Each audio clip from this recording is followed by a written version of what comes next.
Hey guys, how's it going? Crapan here. Sorry, my voice is a little bit off, but we have a pretty big announcement today.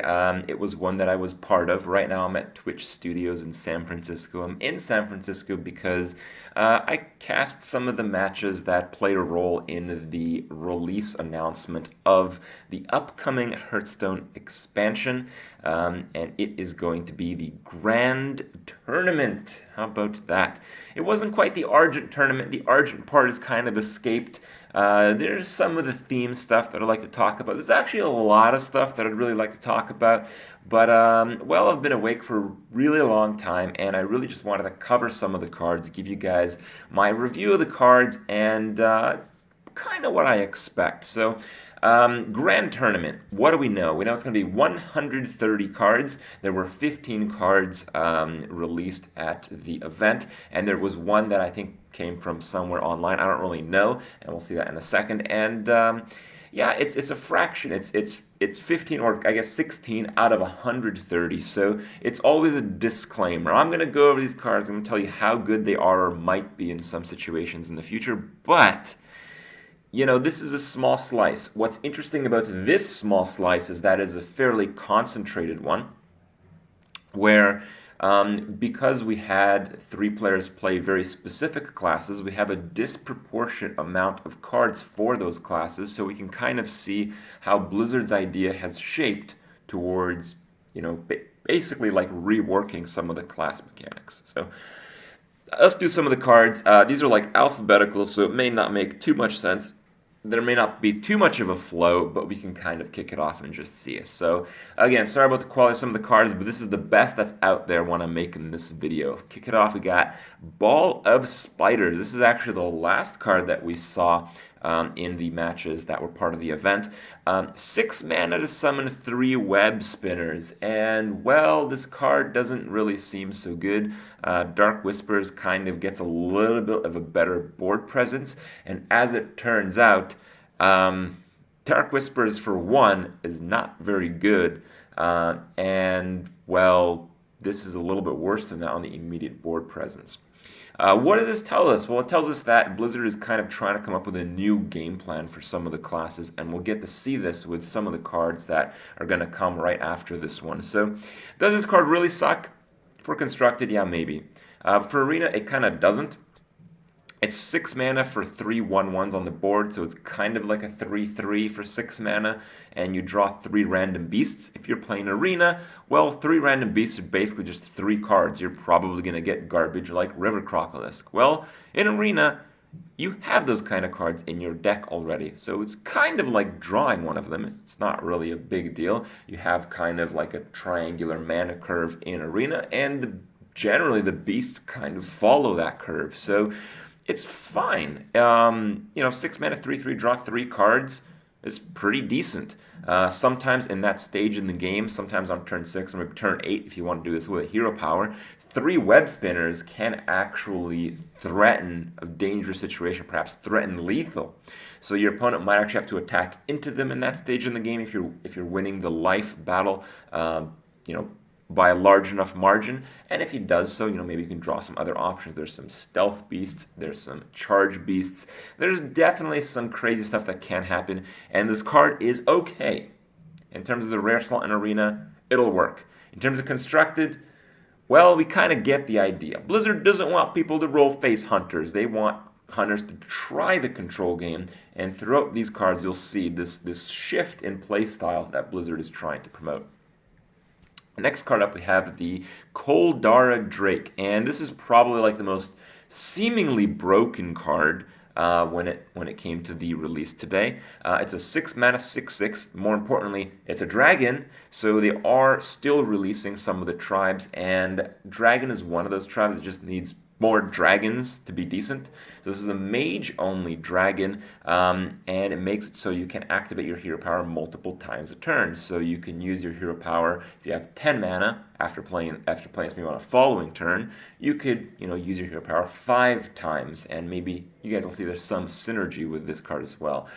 So by itself, without any combo pieces, it's just pretty good. If you're at the stage of the game where the game is kind of winding down, people are playing like top decks and stuff. Imagine that. You get Koldara Drake. they basically have to get a card that has more than 5 health to do anything at all for the remainder of the game. So it is extremely insane when it comes to the top deck war, and just because of that, it'll be an excellent arena card. It's going to have some combo potential, as you guys will see here in a second, so it's going to be a pretty good constructed card, but again, it's a slow card. Mages are not that well known for dragging the game on into the late game outside of decks that have extreme combo synergy, and I would argue the combo we're going to see from this card, at least from the cards that have been released so far, has not reached quite the extreme level. The really interesting part about this card is if it just so happens that Mage becomes dominant in a way so it uses this card as part of the deck, other people would then use Faceless Manipulator to kind of use this, even though it's a mage-only card. You know, how cool would it be if hunters could play 5 of their hero powers every single turn? Suddenly the tables turn really drastically, and sometimes the advantage can become a disadvantage. So it's very interesting in that sense. Overall, very strong card, but sometimes it's just going to be a bit too slow for constructed. Though we'll see, there's going to be a lot more to come in the Grand Tournament. Shaman card, we have Draenei Totem Carver, I believe. Sorry about the graphics, a little bit skewed. A lot of these graphics are literally taken from the broadcast. It's 4 for a 4/4 battlecry game +1/+1 for each friendly totem. Doesn't seem all that great. It kind of seems like a Frostwolf Warlord, which if you're playing a budget version of Shaman or Paladin is actually a decent constructed card. The main thing is the Frostwolf Warlord has about the same synergy if you're winning, because, you know, generally not all your creatures are going to be totems when you compare it to this card. But if you're in a bad situation, if you have no board, a Frostwolf Warlord is a much worse card. A 5-mana 4/4 is way, way, way worse than a 4-mana 4/4. So in the worst case is significantly better. And because of that, we might see some play from this card. It's another one of those like extremely efficient, really high power shaman cards. So again, it kind of requires a slightly slower game for this card to work, because while you'd have to be playing totems before it for it to start pushing damage. So if the game slows down a little bit, this card seems like it'll be pretty decent. Though if it doesn't, probably will not see much play. In Arena, you play a lot of totems. This card is going to be fantastic. We have Effigy Mage Secret. Of course, it's going to be 3 mana in line with all the other Mage Secrets. And this one makes it so when a friendly minion dies, so it's the same trigger as Duplicate, you get a minion of that same mana cost automatically put into play. So it's much better than Duplicate when it comes to the tempo game. I think it is a secret that might see some play in the Tempo Mage decks, which is very interesting. Certainly a lot of fun with Mad Scientist if you're playing that. You probably are playing that if you're playing Effigy. And the main synergy of Effigy is you'll be playing cards that are a bit under budgeted once they're all, or over budgeted once they're already on the board. So a pretty good example is like Antique Healbot. Antique Healbot is a good card, a good enough card to use in several constructed decks, but really you're playing Antique Healbot for the gain 8 life effect. Once the Healbot is on the board, you paid 5 mana to get a 3/3 creature. If Antique Healbot dies, you're going to get more than likely a significant upgrade. So if you're playing a lot of cards like that, Effigy is going to be extremely strong, but just having Mad Scientist in the deck, perhaps we're going to see some spice, just maybe 2 Mirror Entity, 1 Effigy in some of the tempo-oriented mage decks. I don't think that's too far of a stretch. So if this card would see immediate play in existing decks, as well as perhaps some real play in some of the slower decks that we might see in the future, that means this card is just really good. This card is really good. Not broken really good, but just pretty damn good. This is something that is not really going to change the game too much, but it's something that is going to be really interesting. I'm really glad they add cards like these because it adds a lot of strategy to the game. You know, how do I play around this? What do I do around this? Is it Duplicate? Is it Effigy? I don't know. So that interesting secret play is something I very much welcome to the game. We have Fallen Hero, 2 mana, 3/2. Not too many class creatures in the low mana curve these days. So it's a nice addition to Mage. It makes it so the hero power does 1 extra damage. The funny thing is that you really have to compare it to Steamwhittle Sniper, where it's a pretty good 2-drop on its own, but you generally don't want to hero power on turn 3 because that sucks. When your turn 3 hero power does 2 damage, it's more relevant for a mage than a hunter because more likely the mage is the one playing a mid-range to control type of game, whereas the hunter is trying to just be as aggressive as possible. But again, this might change, and the interesting thing is, as we've seen, a lot of the cards so far have to do with hero powers, so perhaps hunters are going to be really good because it's a class that can hero power a lot already for a great effect, and perhaps cards like Steamwhittle Sniper, the one I just mentioned, might gain a lot of strength. So, we're reviewing a certain number of cards here, but the theme is one that the game so far, Blizzard expects to slow down and to kind of be a bit more hero power involved, which is generally an inefficient type of play right now, and we'll see how that changes. So older cards that may not have been good just because the metagame is too fast suddenly might become really good. And of course, Fallen Hero has synergy with the Koldar Drake, where you can hero power multiple times a turn. If you have a Fallen Hero in play with Koldar Drake in play, you basically can assign 2 damage wherever you want 5 times. So that's pretty nice, isn't it? Next up, we have the Frost Giant. Again, more hero power synergy with cards, especially creatures. The Frost Giant is a 10 mana cost 8/8, which is a pretty bad creature, but every time you use your hero power, it reduces his cost by 1. And I think this is like retroactive for the game. So if you use your hero power 10 times and you top deck a Frost Giant, he costs 0 to play. It's not like Bolvar where he has to sit in your hand to actually start doing something later. That's a big difference. You can play Frost Giant on just 10 mana if you want, so it's a playable giant. Some giants are not playable in some situations. So while it doesn't seem like too broken of a giant, it's no like Molten Giant. Like if you get me X amount of health, I'm going to win because I'm going to play out a crazy amount of stuff. It's just pretty good. It's a pretty big creature, so it's going to be excellent in Arena again. In Constructed, we'll have to see just how dominant all the hero power and mechanics together will be, and it's not something we can really tell until the rest of the expansion is revealed, until the rest of the cards are revealed. So I welcome the Frost Giants, but we'll have to see just how effective they will be when the decks come out, or when the cards come out, and put these in the decks and just really test and see how well they will play out. We have Kodo Rider, 6 mana, 3/5, and we have the Inspire mechanic. The Inspire is a trigger for when you use your hero power.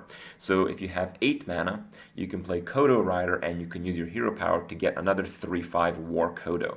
I don't know for sure, but Kodos, I'd imagine, are beasts, so you get some of the beast synergy. Maybe that's relevant in some cases. And of course, if you do play him on turn 8, you can always play him on turn 6 and take the risk that it stays alive, but that might not work too well. But if you want to play him on turn 8, you're basically paying 8 mana for 2 3/5s, and one basically has the effect of kill this creature or kill the player. So it's like a quasi-taunt. And just in terms of value, that's excellent. Basically, again, very good value means very good arena card, especially when it's split up across multiple creatures, which, again, it is. And again, it has some synergy. If you have Koldar Drake, if you can play out multiple hero powers in one turn, well, that might be pretty good. If you have 10 mana, maybe you can play the Kodo Rider along with 2 summoned Kodos.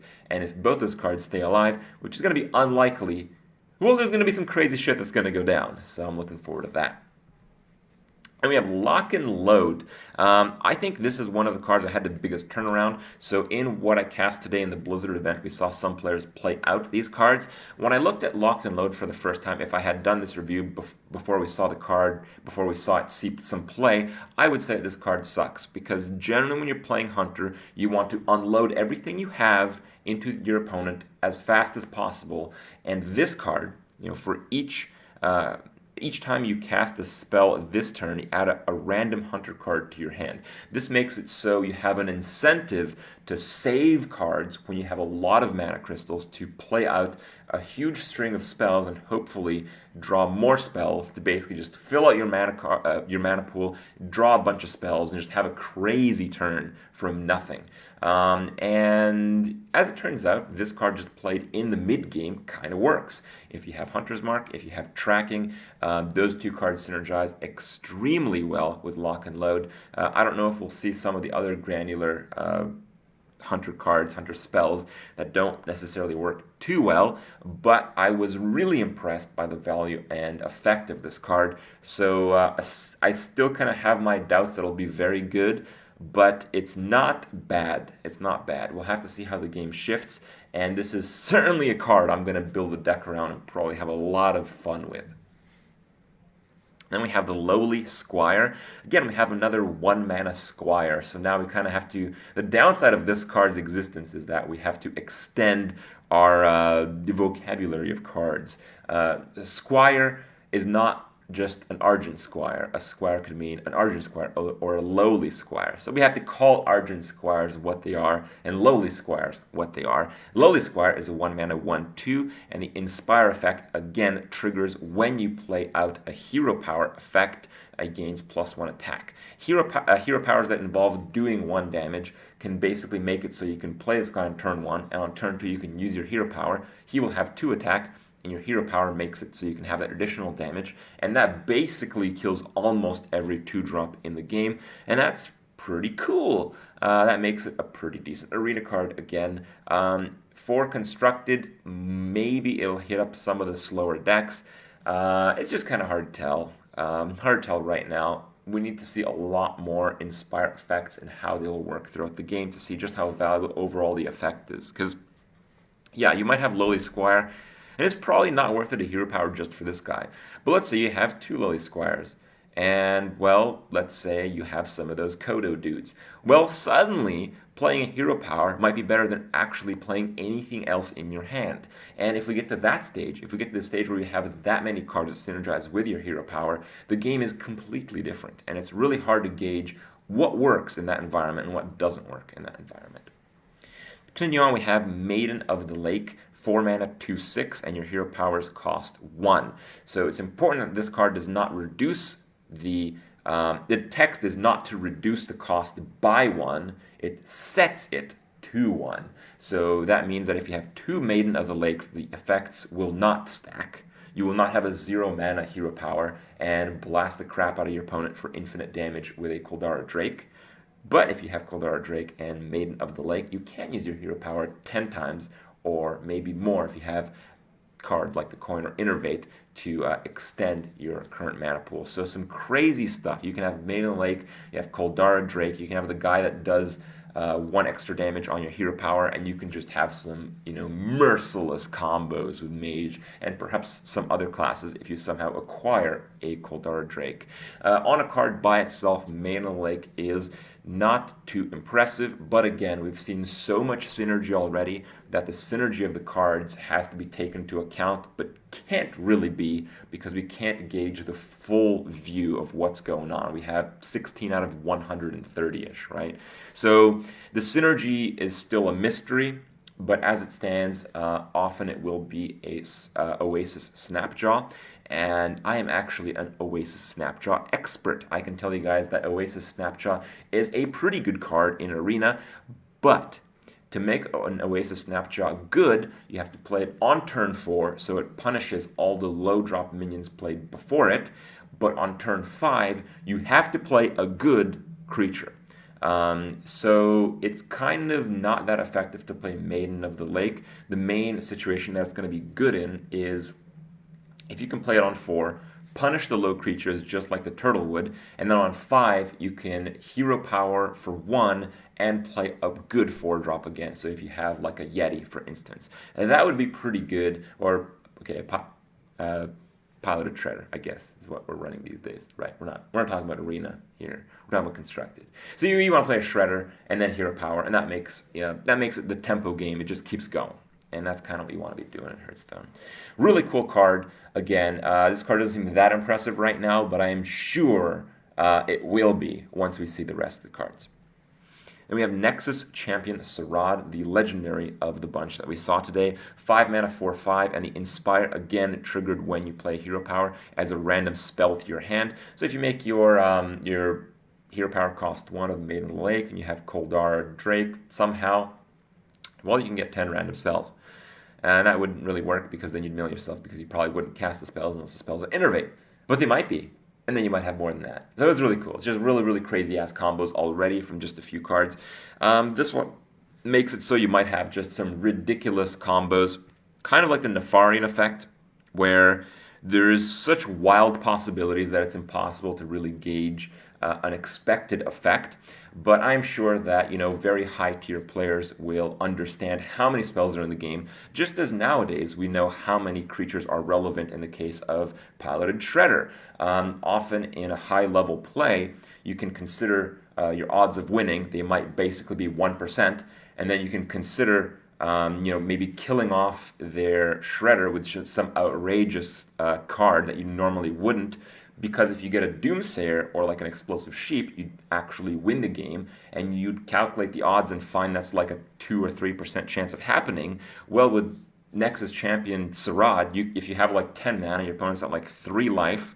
Once this card's seen some play, high-level players will know, 1, how many spells are in the game, and 2, how many spells on the remaining amount of mana they would have would deal that 3 damage that they need, and consider that and weigh it against their overall chance to win that game. So this card will encourage some really high-level play if it makes it into the deck lists. I'm hoping it does. Again, it's really slow. If you just play him out 5 mana, 4/5, and don't use your Inspire, he's certainly going to die. So yes. This is basically like a 7-drop, but again, with some Hero Power manipulation cards, maybe we can make something really cool work in the future. Poison Blade. This is the card that was not part of the presentation. I don't know where it came from, but it seems reasonable because we've seen so many effects that revolve around Hero Power usage every single turn. Well, out of all the 9 classes, the only class that really sucks at hero powering every single turn is the rogue. In fact, the advantage of the rogue is that your hero power generates a lot of tempo because it's a 2-turn hero power with the weapon, creating a 1/2 weapon. But if you create a 1/2 weapon every turn, it might as well be a 1/1 weapon. So if you create a 1/1 weapon every turn for 2 mana, that's significantly worse than the comparison of the other classes' hero powers. So Poison Blade kind of goes around that. It changes your hero power to add 1 attack to a weapon instead of replacing it, which is fine, I guess, but this costs 4 mana. That's a lot of mana. I don't know if this card will really be too useful, but people are going to try it, and one thing I've learned is that Rogue kind of has some way of surviving the meta because of its extreme tempo potential and combo potential. So I cannot rule this card out regardless of how bad it seems to me. We have Cannon Crog, the pirate of the bunch. 7 mana, 4/6 pirate, of course, with charge. And then it costs 1 less for every friendly pirate. I don't believe this has anything to do with your hand. I'm pretty sure it's just in play. So this card is really good. You can lower its cost if you have a developed weapon. You can maybe play some Dread Corsairs for free and then play this guy for like a surprise, turn 5 or something like that. With the low attack and high health, he has kind of the effect of protecting your other pirates. Generally, pirates in Hearthstone, at least the ones that we know exist at this point in time, they're pretty weak. They're pretty easy to kill. And, well, because of that, you kind of need something to protect them, and that's been one of the weak points of the deck. And this guy kind of helps with that. He'll get rid of like a taunt creature that maybe has low attack, high health, kind of. Maybe do a little bit of action, just removing some of the pests, while your other creatures can safely attack face for maybe even 4 damage themselves. So it's just a really good protector, a really cool card. Really like the pirate on the parrot action, and I hope it sees some play. Then we have the Thunder Bluff Valiant, the 5 mana 3/6, which is pretty good stats, especially with the effect. The Inspire effect gives your totems 2 attack. It does not say until end of turn, so it is a permanent effect. And what's also important to note is that I think we have seen this card played where you play this guy, you play a totem. The totem that you play or inspires when you use your hero power. So when you use your hero power, ideally as a shaman, it is a shaman card, but other classes could acquire this perhaps. It buffs the totem that you summon with your hero power. So if you get like a 0-2 taunt totem, the effect is after the summoning of the totem. The 0-2 taunt totem would become a 2-2 taunt totem. It would trigger off of its own effect, and that's really, really relevant. It acts kind of like a bloodlust if you have, some big totems on the board. Flame Tongue is one of the old totems. We also had Mana Tide in the past. We also had Vitality Totem. Not all these totems really see top level play, but they would all get buffed by the Thunder Bluff Valiant, and maybe they will. The effect is dangerous enough that I think this minion also has like quasi-taunt. So the stats are really powerful for what it is, especially if it's going to be still like a fast type of meta. This guy, I think, does a pretty good job of countering that. And then we have another totem. This is probably my favorite card of the bunch. It doesn't really seem like, kind of outrageous like a lot of the cards that we've seen are, but it's a 2-mana 3/4. Vanilla 3/4s were made pretty widespread from the introduction of Spider Tank in GVG. And we have seen that they are really, really strong because, well, they killed just about every 2-drop. So this is a 2-drop that basically kills all the other 2-drops. And it's pretty cool to see Shaman because it's consistent with what we've seen in recent times where Shaman just gets some really powerful minions, kind of like Fireguard Destroyer, kind of like a few others from the past that just extremely powerful, but they have the overload effect. Overloading on turn 2 for 1 is fine. Shamans don't really run that many 3-drops these days anymore, and you can just totem up on turn 2 afterwards if you have nothing else. Just overall really cool card, and it does count as a totem. So if you have a Thunder Bluff Valiant, you can get a buff on this guy as well. So this is the 4th totem that is now in the game. And I believe lastly we have the Tusk card, Totemic, another Shaman card. 3-mana, 3/2 with the battle card to summon any random totem. It says any random totem in caps because it's to suggest that you can get any of the hero power totems. So you can get the heal totem, the taunt totem, the 1/1, or the spell damage totem, as well as the 4 card totems that we know of. I just mentioned them, plus the Totem Golem, which was just introduced in this block. There might be more totem cards, but we'll have to see what's going to be released in the future. The Tusk card Totemic by itself seems like a really strong card. Most of the totems are worth at the very least 1 mana. So, in the worst case, this guy seems like an actual 3 mana worth of stats across 2 creatures, which is pretty good. It's pretty good, and the random effect can make it so it's extremely powerful.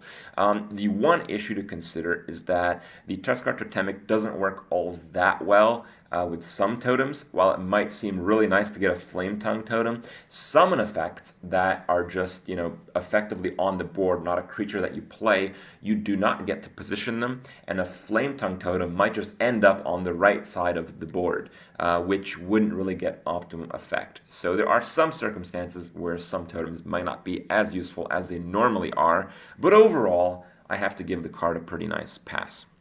So I'm not going to go too heavy into rating the cards because there's so much left, but we get the idea. The Inspire mechanic is new, where there's going to be this kind of shift, hopefully. I mean, this is the idea of the expansion, that using hero power goes from something that's extremely inefficient, something that often causes you to lose the game, to something efficient, something that might be even stronger than actually playing a card.